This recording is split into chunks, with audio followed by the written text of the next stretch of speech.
Predikat apa lagi yang belum tersematkan pada sosok wanita cantik, pintar, dan penuh wibawa ini? Ya, dialah Wanda Hamidah, seorang model, magister, dan juga penghuni kursi tinggi pemerintahan, bahkan di usianya yang masih teramat muda, 32 tahun. Pesona paras cantik seorang Wanda Hamidah pun seakan tak pernah pudar dari tahun ke tahun, seolah menjadi sihir tersendiri bagi mata para lelaki. Wajah Wanda Hamidah saat belia pun sempat menjadi sorotan lantaran digadang-gadang mirip dengan sosok Ariel Tatum. Jalan kehidupan wanita berusia 45 tahun ini memang penuh liku. Memulai karirnya sebagai seorang model lalu merambah ke seni peran yang dekat dengan kehidupan gemerlap ibu kota, menuntutnya untuk selalu menonjolkan kecantikan fisiknya yang sempurna di depan kamera. Kebahagiaan mengintip dan tubuh yang tersembunyi, hanya mata dan sesembul imajinasi, seolah menahan rasa jenuh di dalam hati. Hingar-bingar kehidupan ibu kota seakan menjadi makanan sehari-hari. Namun, siapa menyangka, di tengah keadaan yang teramat pelik, ia menemukan arah langkah yang mungkin tak pernah ia bayangkan sebelumnya, mengenakan hijab. Berpenampilan seperti ini, aku nggak tahu sih orang bilangnya apa, ada yang berhijab, ada yang berkerudung, macam-macam ya. Cuma aku bilang berkerudung aja karena masih suka ganti-ganti style gitu. Dan kalau ditanya sejak kapan, sejak mungkin kurang lebih 2 bulan ini. Kalau merubah penampilan itu kan gampang ya, 5 menit kita bisa berubah penampilan. Yang susah tuh apa? Yang susah istiqomahnya gitu. Jadi kalau ditanya, saya akan terus bilang saya masih belajar. Manusia boleh berencana, namun Allah lah sang penentu takdir. Tak ada kata terlambat untuk memulai langkah menuju kebaikan yang hakiki. Walaupun berniat untuk mengenakan hijab di usia 40 tahun, namun apalah daya, hati Wanda terketuk di saat usia yang tak disangka-sangka. Dulu saya pernah ngomong sama diri sendiri, nanti kalau saya berhijab, nanti dia umur 40 gitu. Setiap ditanya orang, Wanda kapan hijab? Oh ya nanti 40 deh ma, 40 gitu. Sudah 5 tahun melebihi angka 40. Dewi Fortuna nampaknya belum berpihak pada kisah asmara ibu dari 4 orang anak ini. Sudah 2 kali membangun mahligai rumah tangga, namun sayang keduanya kandas di tengah jalan. Kini Wanda memilih untuk menjadi seorang single parent untuk keempat buah hatinya. Bahkan di akhir pernikahan kedua bersama Daniel Patrick menggoreskan luka batin mendalam karena Wanda dipolisikan atas kasus perusakan rumah mantan suaminya yang dipicu perebutan hak asuh anak. Rasa kepemilikan saya itu besar sekali. Saya nggak terlalu sedih kehilangan harta ya, tapi kalau kehilangan anak, saya nggak bisa.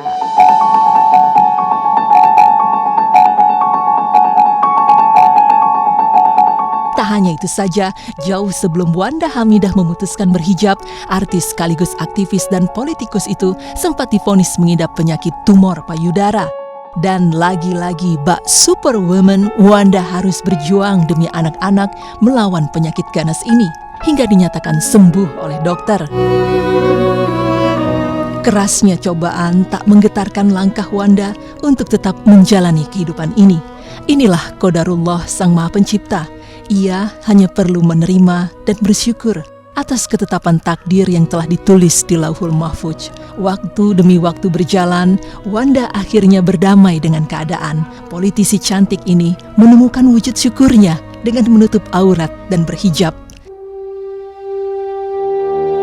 Tak ada pendakian puncak yang lepas dari terjalnya medan dan besarnya bebatuan di setiap perjalanannya. Itulah gambaran kondisi Wanda di saat ia sedang meraih puncak keimanannya. Ada saja godaan dan cibiran negatif atas keputusannya belajar mengenakan hijab. Memang begitulah hidup, manusia hanya melihat persamaan namun tidak menolerir perbedaan, walaupun itu menyangkut pilihan hidup seseorang sekalipun. Cara berpakaian saya bukan ingin karena penampilan saya, bukan saya menginginkan pujian, juga bukan untuk dicerca atau dihina gitu. Kalaupun ingin ada yang saya please ya, yang saya ingin senangkan hatinya dengan menutup kepala saya, bukan netizen, Allah terutama ya, Allah dan mungkin kedua orang tua saya.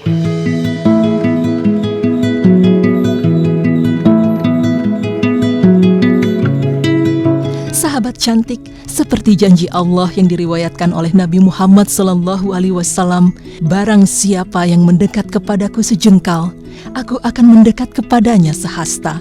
Dan barang siapa yang mendekat sehasta, aku akan mendekat kepadanya sedepak. Hadis riwayat Bukhari 6981. Dari penggalan hadis ini kita tahu bahwa Allah tidak akan meninggalkan umatnya sekalipun ia adalah pendosa besar yang baru bertaubat.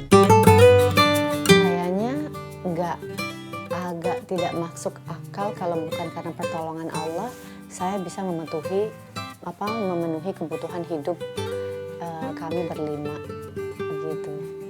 Dengan kalau dilihat pemasukan, pengeluaran, kalau dilihat matematikanya tuh kayaknya nggak masuk.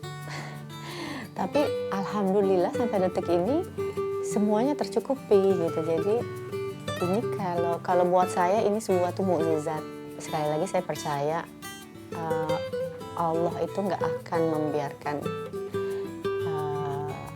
umatnya menderita kalau dia sudah berusaha ya. Menjalani hari tanpa kehadiran sang kekasih hati membuat ibu 4 orang anak ini terbiasa dengan kesendiriannya. Tak tampak kepiluan hati dari rautan wajah dan tatapan matanya. Justru kekuatan besarlah yang muncul untuk melanjutkan hidup ketika ia dihadapkan dengan sang buah hati. Iya, itu dia. Semua orang pasti sayang banget sama anaknya.